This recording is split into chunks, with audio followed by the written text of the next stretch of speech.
जय हिंद फ्रेंड। आज हम जानते हैं कि हमारे देश के कुछ साइंटिस्ट और अन्य व्यक्ति की रहस्यमय मौत क्यों हो रही थी और क्यों हो रही है। जैसे लाल बहादुर शास्त्री जी का निधन हो गया ताशकंद में। जब उनका बॉडी लेके आया गया तो उनका बॉडी नीला पड़ गया था, लेकिन उनके ऊपर कोई जांच नहीं हुआ। और फिर अगला है होमी जाकिर बाबा जी का प्लेन क्रैश हो गया, उनका भी कोई पता नहीं लगा कैसे हुआ। फिर आगे विक्रम साराभाई, वो अपने गार्डन में टहल रहे थे और सुबह उनका लाश मिली।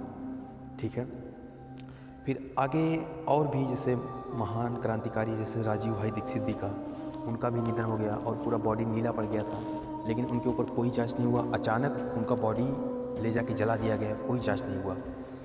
फिर आगे आप देखेंगे 1990 से 2010 के बीच अलग अलग वैज्ञानिक की रहस्यमय मृत्यु हो गई, कोई पता ही नहीं चला कैसे हो गया और कैसे हो रहा है ये। जैसे आप देखेंगे यहाँ 2009 में दिखा रहा है, भाभा एटॉमिक रिसर्च सेंटर में काम कर रहे थे, लैब में रहस्यमयी आग लगने से दो युवक उमंग सिंह और पार्थ प्रतिम बाग की मौत हो गई।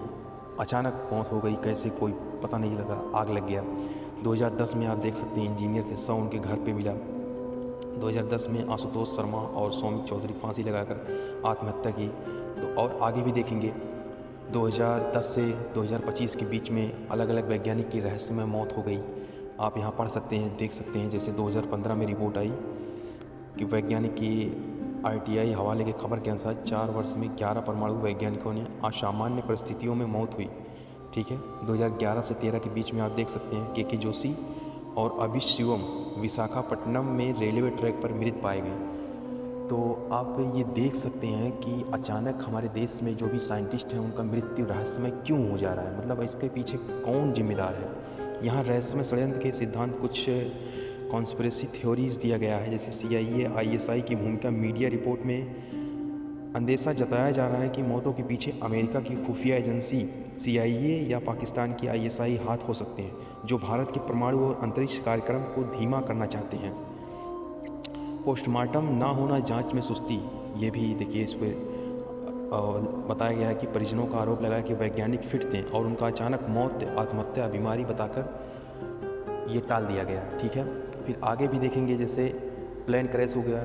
ठीक, गुजरात के पूर्व CM मुख्यमंत्री रूपाणी जी का अचानक मृत्यु हो गई। ठीक है। फिर आगे और देखेंगे कि महाराष्ट्र में प्लेन क्रैश हो गया, अजीत पवार जी का मृत्यु हो गया अचानक। फिर आप देखेंगे बिपिन रावत जी का प्लेन क्रैश हो गया। ये रहस्यमय मृत्यु क्यों हो रहा है, इसके पीछे कौन जिम्मेदार है। ठीक है।